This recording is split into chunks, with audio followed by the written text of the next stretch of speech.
ये जनिस कशीर तरह पे वापस पनुन घर भी नोटा कहते हैं और मैं यही रिक्वेस्ट करता हूं जो नोटा डालेगा वो खोटा है डेमोक्रेटिक सेटअप के लिए। वोट देखूंगा, मैं डालूंगा कि नहीं अभी देखूंगा, अभी मेरा इरादा तो है नहीं। वैसे ही जिसको वोट डालो जब पता नहीं लग रहा है। नमस्कार, यूनिक वॉइस न्यूज देख रहे हैं आप। मैं हूं विशाल रैना।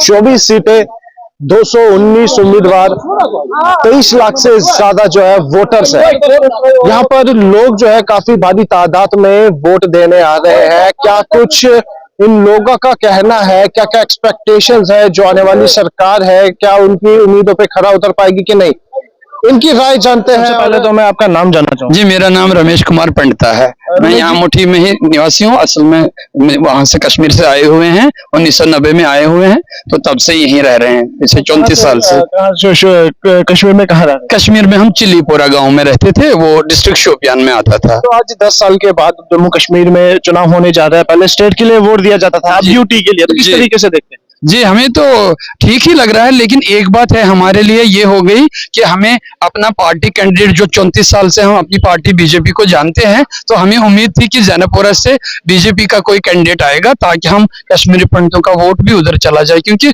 जो वहां के लोकल अपने कैंडिडेट है वो भी अपने ही हैं सारे। लेकिन हमारा अपना था कि हम बीजेपी को वोट दे दें, लेकिन हमें बहुत दुख के साथ कहना पड़ रहा है कि बीजेपी का कोई कैंडिडेट जैनपुरा कॉन्स्टिट्यूएंसी से उठा नहीं, इसलिए हमें अपने वहां किसी लोकल भाई को ही वोट देना पड़ा, जिसमें हमें कोई प्रॉब्लम नहीं हुई। लेकिन हमारा मन बीजेपी के साथ था, क्योंकि हम पिछले 34 साल से बीजेपी के साथ ही चल रहे हैं। तो वरना हमारे वहां जो लोकल भाई बहन है वो भी अपने ही हैं, लेकिन चूंकि बीजेपी के साथ हमारा पिछले 34 साल से हो गया है रिश्ता, तो हमें उम्मीद थी कि जैनपुरा से बीजेपी का कोई कैंडिडेट उठेगा तो हम उसी को वोट डालें। बाकी तो वोट के लिए तो हम सेटिस्फाइड हैं। एक्साइटेड तो बहुत है भैया, अब मगर यही सोच के आए हैं कि शायद हमारे लिए कुछ अच्छा हो, माइग्रेंट्स के लिए, होल कम्युनिटी के लिए, जो कि अभी डिस्प्लेस हो गई है अपनी ओरिजिनल जगह से। तो एक्साइटमेंट यही है कि अच्छी गवर्नमेंट बीजेपी कुछ करे हमारे लिए। तो सरकार कह भी रही है कि जो कश्मीरी पंडित है उनके जो है पुनर्वास के लिए उन्होंने बात किया, तो क्या कहेंगे? अच्छी बात है, हम चाहेंगे हम भी अपना घर देखें, क्योंकि जब माइग्रेशन हुई है हम तो तब छोटे छोटे थे, हमें तो वहां का कुछ पता भी नहीं है। हम भी चाहेंगे हम भी देखें, हमारे बच्चे भी देखें कि हमारा ओरिजिन कहाँ से है, हम है कहाँ के असली में, क्योंकि we are not from Jammu, we are from Kashmir. तो इसलिए हम चाहेंगे कि हम भी देखें, हमारे बच्चे भी देखें कि हमारी जन्मभूमि, हमारी मातृभूमि कहाँ है। आपने वोट दिया आज? जी, क्या बिल्कुल दिया वोट। क्या इश्यूज थे जिस वजह से आज आपने अब अपनी जो है जाने वाली सरकार होगी उन तक अपनी आवाज पहुंचाई? देखिए, सबसे पहले मैं आप लोगों का शुक्रिया अदा करता हूँ, आप आए इधर, ये तो बहुत अच्छी बात है। आज हम सारे खुश हैं, कश्मीरी विस्थापित लोग इसलिए खुश है कि 10 साल के बाद इलेक्शन हुआ है, लेकिन 35 साल से दुखी है, क्योंकि हमारी आज तक किसी गवर्नमेंट ने हमारे लिए कुछ नहीं किया। चाहे पिछली गवर्नमेंटें थी, चाहे आज की एग्जिस्टिंग गवर्नमेंट बीजेपी गवर्नमेंट है, किसी ने कुछ नहीं किया हमारे लिए। हमारे को इनसे कुछ एक्सपेक्टेशन थी इस गवर्नमेंट से कि ये हमारी रिहेबिलिटेशन करेगी, रिसेटलमेंट एंड रिहेबिलिटेशन जिसको बोलते हैं, लेकिन ये भी उन्होंने उससे पीछे हट गए वो। इसलिए हम कश्मीरी पंडित जो है, विस्थापित लोग, चाहे कहीं भी हो, चाहे जम्मू में है, चाहे हम जगती कैंपस में है, नॉन कैंपस में है, और चाहे दिल्ली में है, सभी दुखी है, क्योंकि इन्होंने, इस गवर्नमेंट ने कुछ हमारे लिए आज तक कुछ नहीं किया है। अपने ये जो उनका टेनर चल रहा है, अभी भी वो है गवर्नमेंट चला रही, चाहे सेंटर में है चाहे स्टेट में है, लेकिन इन्होंने हमारे लिए, हमारी विस्थापित कम्युनिटी के लिए कुछ नहीं किया है। और हमारा ये है कि कश्मीरी पंडित जो है विस्थापित तभी हो जाएगा, वापस तभी चला जाएगा कश्मीर, जब तक कोई कंक्रीट पॉलिसी नहीं आएगी सेंट्रल गवर्नमेंट से, तभी कश्मीरी पंडित वापस जाएगा। ऐसे कश्मीरी पंडित वापस नहीं जाएगा। लेकिन तब तक, जब तक रिहेबिलिटेशन हो जाएगी, तब तक उनके जितने भी हमारे मसले हैं, छोटे छोटे मसले हैं, उसमें रिलीफ बेस्ड एक मसला इशू बहुत बड़ा है, वो तब तक, ये जो कैंपों की हालत है, ये आप देख लीजिए यहाँ पे कितनी दुर्दशा है, तब तक ये छोटे छोटे मसले हल कीजिए। और दूसरा, इसमें जो हमारे बेरोजगार बच्चे हैं उनके लिए कोई पैकेज एक्स्ट्रा आना चाहिए, जिससे हम, ये है कि हम जो हमारे बच्चे हैं जो गलत सोसाइटी में लगे हैं वो बाहर आए उस सोसाइटी से, यही हमें कहना है। आज हमारा 10 साल के बाद सबसे बड़ा त्योहार है, वो है वोटिंग का, और इसको हम 35 साल के बाद लगभग आज मानते हैं कि यह हमारा त्योहार है, पर्व है, क्योंकि आज असेंबली इलेक्शन में हमारा कश्मीरी पंडितों का, विस्थापितों का वोट फैसला करेगा।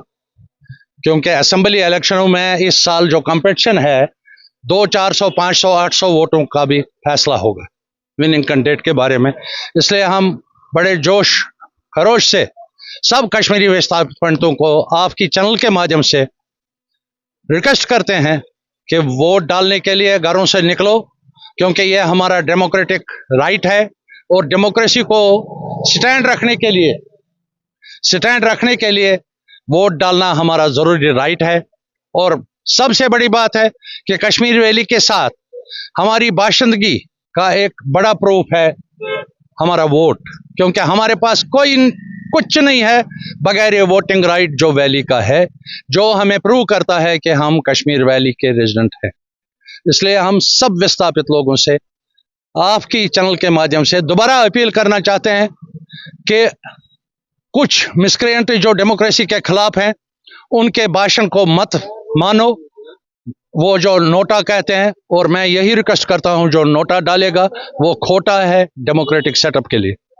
तो इसलिए अपील करता हूं कि वोट डाल लो, और 6 बजे तक टाइम है, जब भी आपको टाइम मिलेगा तो अपने पोलिंग स्टेशन पर जा करके अपना कीमती वोट डालो, और जो भी कैंडिडेट जीतेगा हमारे वोटों से, हमारा राइट बनता है जब उसको कश्मीरी विस्थापितों के वोट पड़े होंगे हम उसको गले से पकड़कर कल हमारे 35 साल के मुसीबतों का अजाला करवा सकें। मैं चाहता हूं कि मतलब लोगों को बढ़ चढ़ के आना चाहिए और वोट डालना चाहिए, क्योंकि ये हमारा एक कर्तव्य बनता है। मतलब हमारे सरकार चुनने का हमारा एक हक है अपना, तो हम चाहेंगे कि घर से निकले और वोट डाले ताकि हम एक अच्छी सरकार बना सके, जिससे हमारे बहुत से हमारे हित में चीजें हो। हम मतलब लोगों का मतलब अच्छे से सब सिस्टम चले, जो भी है, जो उनकी मांगे होंगी वो सुनी जाए और आगे उनको इम्प्लीमेंट किया जाए। सबसे पहले आपका नाम जानना चाहूंगा। मेरा नाम संजय रैना है। संजय जी, क्या सोच के आप आज वोट देने जा रहे हैं? वोट देखूंगा, मैं डालूंगा कि नहीं अभी देखूंगा, अभी मेरा इरादा तो है नहीं। वैसे ही किसको वोट डालूं पता नहीं लग रहा है, क्योंकि यहाँ पे जो पार्टियां सेम है, जो बीजेपी कर रही थी वो कांग्रेस कर रही है, सेम पार्टियां कर रही है। कश्मीर में भी इन्होंने यही किया है। आप देख लो, हमारे 35 साल हो गए हमें आज जलाए वतन हुए। आजकल क्या किया इन्होंने, इंडिपेंडेंट कैंडिडेट उठ गए। वो इंडिपेंडेंट कैंडिडेट वही है जिन्होंने हमें निकाला था, अब वो कामयाब हो जाएंगे इनके साथ। इसलिए ये दोनों पार्टियां हमें ठीक लग रही है, ऐसी लग रही है कि कश्मीरी पंडित को इन्हें इस्तेमाल ही किया। इसलिए मन नहीं कर रहा वोट डालने का, मुझे टोटली मन नहीं कर रहा है, क्योंकि मैं दुखी हो गया हूं। अंदर से सोच रहा हूं किसको डालूंगा, मेरे लिए मेरा कौन सोचता है, किस पार्टी ने मेरे बारे में सोचा आज तक। 35 साल हो गए, और जब मैं निकला था वहां से मैं 12th में पढ़ता था, आज तक जो भी मैं हूं अपने बलबूते पे खड़ा हूं, गवर्नमेंट का कोई सपोर्ट नहीं है। कल आपको मैं बता दूंगा, यहाँ जगती में ऐसे भी बंदे हैं आज की डेट में जिनको शाम को खाना नहीं है। क्या बोलूं मैं, उसको वोट डालने के लिए निकलेगा वो बेचारा। तो क्या किया इन्होंने, गवर्नमेंट ने क्या किया कश्मीरी पंडित के लिए, कोई सुविधा नहीं की है। तो नाम क्या? रेता जी तो शायद वोट तराने हम। बिल्कुल। क्या मतलब तो आशु क्या सोचमुत गो? यी सोच सोन गोस क्या करुन ठीक, जन तरह बे वापस पनुन घर बे क्या बे सोन सा सरकार फिलहाल वन कि वापस बस तारो तो ये तारी तो ये क्या ये कस कथ अगर हेके गवर्नमेंट कर क्या तार उम्र गई तई। भारी तादाद में लोग जो है आज मतदान देने आ रहे हैं, यानी कि पहले मतदान, उसके बाद जलपान, ह्यूमिडिटी भी है, और लोग फिर भी जो है यहाँ पर अपना मत जो है वो देने आ रहे हैं और आपने इनकी जो है राय सुनी। आपको क्या लगता है कि इस बार जो आने वाली सरकार होगी क्या वो जनता के उम्मीदों पे खरा उतर पाएगी या नहीं? आप अपनी राय जो है कमेंट बॉक्स में जरूर रखिएगा। इस वक्त के लिए दीजिए इजाजत मुझे और मेरे वीडियो जर्नलिस्ट नरेश शर्मा को। धन्यवाद।